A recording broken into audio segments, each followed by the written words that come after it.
салом ба ҳамаи онҳое ки маро мебинанду мешунаванд. Дар дили шаб ба вақти душанбеи азиз дар Камну Барселона дар доираи бозии ҷавобии ҷоми шона Севиляро қабул кард.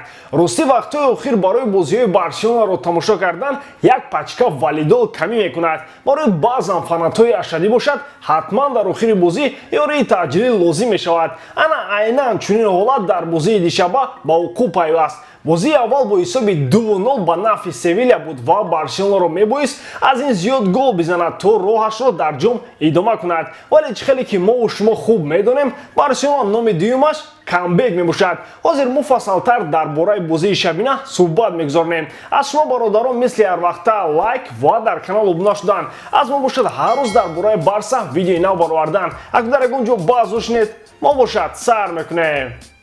Дӯстон, хотиррасон мекунам ки сарпарасти видеои мо ширкати Xbet мебошад. Дар он ҷо вақт кайсинтои баланд ва бонусҳои гуногун шуморо интизор аст. Барои бозам ҷолибтар гузарондани бозиҳои Барселона ва дигар намуди бозиҳо ба ссилкаи комментария буда дароед регистратсия кунед ва дар ҷои промокод BARSATG навишта соҳиби $100 гардед. Имконияти хуби пулкоркуниро аз даст надиҳед.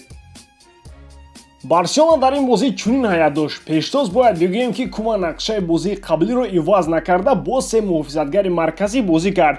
Ба ҳамин тартиб Тер Штеген дарвозабон дар хатти муҳофизат Лангле, Пике ва Мингеса, Алба ва Дес аз канор ба ҳуҷум мегузаштанд. Дар миёнаи майдон Педри, Френки де Йонг ва Бускетс бозӣ карданд. Месси ва Усман Дембеле бошанд дугонаи ҳуҷумро ташкил доданд. Аз тағйиротҳо ҳаминро гуфтам мумкин аст ки Педри ба бозӣ баргашт. Гризман бошад чун бозии пешин дар захира нишаст. ҳанӯзам ва Каутино Барсаро кӯмак карда наметавонанд, ҳарчанд ки бозгашти Ансу ба майдон наздик шудааст. Хотиррасон мешавад ки чанд рӯз пеш дар доираи чемпионат дастҳо дар Рамон Санчес Писхуан вохӯрданд ки Барселона бо ҳисоби 0-2 ғолиб омада буд. Аммо ин бозӣ аз варақи тоза сар мешуд. Барселона он қадар хуб сар кард ки задани гол кори вақт шуд ва ҳам он дар дақиқаи 12 ба вуқӯъ омад. Усман Дембеле нишон дод ки ӯ ҳамчунин голҳоро зада метавонад. Баъди гол низ вазъи бозӣ тағйир наёфт ва Барса Севиляро ҳел-ҳели катакон мекарду Барсаи даврони Гвардиоларо ба ёд меовард. Гол ба назар чунин мерасид ки гӯё Барса бо дастаи босурхони колхози мо бозӣ дорад. Бисёр муҳим буд ки Барселона дар қисми якум 2 гол мезад.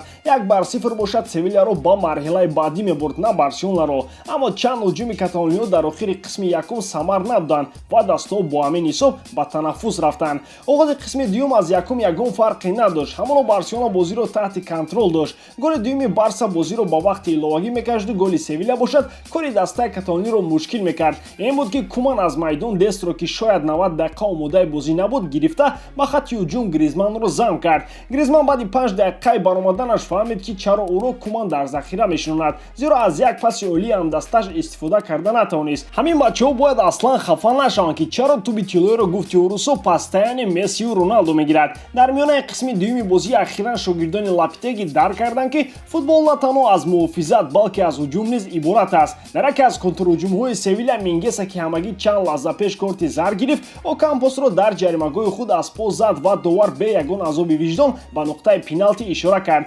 худи ӯ ҷаримаро иҷро кард. дар ин дуэл Тер Штеген ғолиб омад ва умеди Барсаро ба бозӣ баргардонид. аммо бо рафтани вақти асосии бозӣ ба назар чунин мерасид ки Барселона аз ин мусобиқа низ аут мешавад. аммо гуфти Иван Петрович не тут-то было. падари хатти муҳофизати Барса Жерар Пике партофти Гризманро ба гол табдил дода умри ин спектаклро боз ним соати дигар дароз кард. ин қадар шодию хурсандиро шояд Куман дар рӯзи туяш накарда буд ки баъди голи Пике кард. боз баъзеҳо мегӯянд ки Пике пир шудааст. русо як мақоли хуб доранд ки мегӯянд старый кон бразди не портид. ана ҳамин Пике вақтҳои охир дар ҳаёти Барселона ана ҳамин нақшро бозӣ мекунад. бояд гуфт дар ин ним соати боқимонда Севиля 10 нафара бозӣ кард, зеро дар дақиқаҳои охири вақти асосии бозӣ Фернандо корти сурх гирифта ба гуфти Васия ҷурайман Севиляро просто подводид кард. дар оғози қисми сеюм Брейтвейт ки дар дақиқаи 89 бозӣ ба ҷои Усман Дембеле ба майдон омада буд, голи сеюми Барсаро вориди дарвозаи меҳмонон карда Барсаро маротибаи 42 ба финали ин мусобиқа баровард. дар идома Барселона барои нигоҳ дошти ҳисоби бозӣ карда қувваи худро захира мекард. Охирин маротибаи чандум аст ки Барселона дар ин мавсим вақти иловагӣ бозӣ мекунад. Бозам дар арафаи бозӣ бо Осасуна ва албатта бозии ҷавобӣ бо ПСЖ дар доираи Лигаи Чемпионҳо. Аслан гуфтам мумкин аст ки Севиля бад бозӣ накард. Барселона хуб бозӣ кард, ҳарчанд беасабхорошӣ нашуд. Агар Окампос ҷаримаи 11 метраро ба гол табдил медод, он вақт гуфти он мардак капаи Барса просто дуд мекард. Аммо ба бахти онҳо Тер Штеген тӯбро мисли маъшуқаи чандин вақт надидаи худ сахт ба оғӯш гирифт.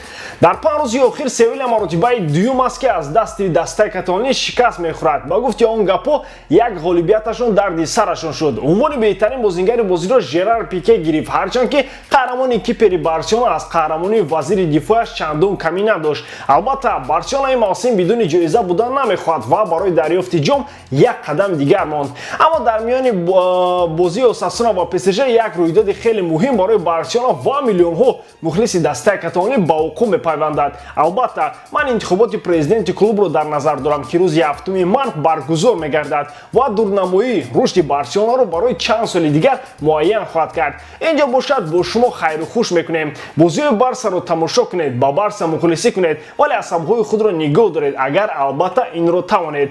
Барса чемпион ва гуфти Тер Штеген auf Wiedersehen, яъне хайр. Дар ҳама ҳолат Барселонаро дӯст доред ва канали Барса тиҷиро дастгирӣ кунед. Дастгирии шумо, пешравии мо. Бо шумо буд Муҳаммад Гаиров.